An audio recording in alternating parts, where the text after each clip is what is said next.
This is a series of short talks on the theme of modern life and work, exploring the challenges of productivity, distraction, prioritisation, deep work, and how we can use work for better mental health.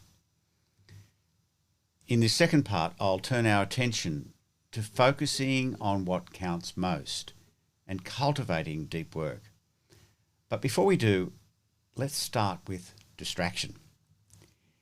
Everything we do of value is made possible by our attention, yet we are profligate with this precious resource. Worse, we think little of distracting others. Indeed, studies indicate that in open-plan workplaces, we're distracted by a person, a phone call, a message or an email about every 4 minutes. That's disastrous, and no wonder that people search for undistracted time before and after work hours or in cafes to do their real work. And then we distract ourselves. This is the age of alleged multitasking, where we try to be more productive by doing 2 conscious tasks at once. Why alleged? Well, brain imaging studies show that what we're actually doing is switch tasking, moving rapidly between 2 patterns of connectivity in the brain. This is a very expensive neural process. As we switch, the braking mechanisms in the prefrontal cortex is easily exhausted.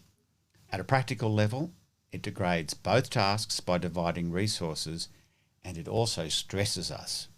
It assuredly does not save time. Most estimates put it as 20% slower than doing both tasks properly, one at a time. There's yet another dimension of switch tasking. That is, we are distracting ourselves by trying to keep track of too many things in our mind at once. And we keep all this activated so as not to forget it. So what should we do?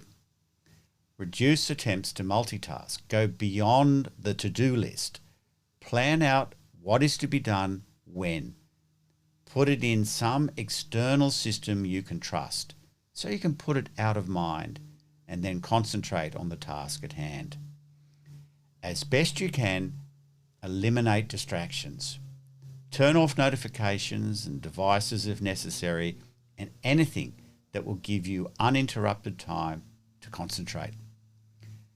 Call a meeting with one agenda item. Make war on distraction. Agree in the team about how you can honour each other's attention and make it a shared priority. Perhaps the biggest distractors we're sidelined by are tasks that are urgent, but in terms of our priorities, not that important. So now we turn to Stephen Covey's 4-quadrant prioritisation matrix. This will help us sort out where we should direct our focused attention. So Covey distinguished tasks in terms of high and low urgency and high and low importance. We should identify and work on what belongs in quadrant 2 of his matrix, that which is important but not yet urgent. This is where sustainable high performance lives. If we're to maintain attention and energy, quadrant 2 must also include diet, exercise and sleep. It must include relationships. It must include our aesthetic life and our engagement in the community. And of course, it must include the deep work that provides such personal satisfaction and growth. So for most people, the second most important improvement is to identify and reduce what belongs in quadrant 3, that which is urgent but not really important, especially if it regularly impedes our quadrant 2 activities. Now, once we've identified these relatively unimportant demands on our attention and time, we have to get better at saying no. We must become skilled at neglecting the right things. Or as the eminent workplace expert Peter Drucker once put it, we must become masters of purposeful abandonment. Very often, it's what we don't do that truly defines us. So one answer to the modern malaise of chronic distraction is cultivating deep work. And reading Cal Newport's book of that name is a great place to start. His thesis is simple. We splash about too much in the shallows of low importance busyness.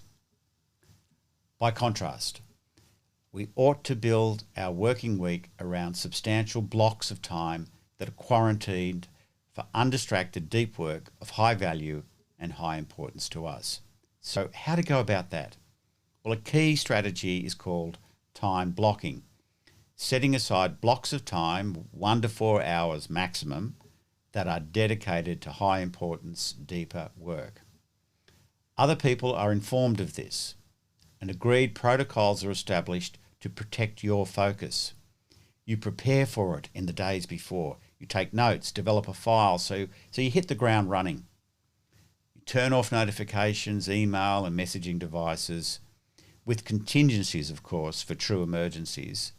And you treat these blocks like doctor's appointments. You're basically not available. Now, if your work requires more constant availability, a similar method, a form of working, is what David Logan calls multiple put-downs, where you work on a task in 20 to 30 minute blocks with undistracted focus, and then you put it down over and over until you're done. Again, you plan the sessions in advance, put them in your calendar, and then let some time to pass to psychologically prepare. When ready, turn off all other distracting devices, set a timer and focus on that task without interruption.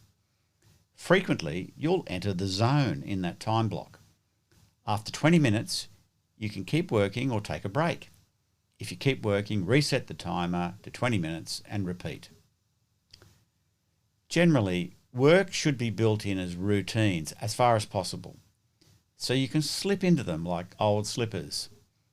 Build work habits that encourage your control of your time. Remember, it's your calendar. With these concentrated blocks, we're talking about only a minority of your overall work hours. The rest of the time, you can respond to all your other duties. The key to all of this is that you prioritize doing the important stuff before all the other stuff. Then at the end of the day, you feel a well-earned sense of accomplishment.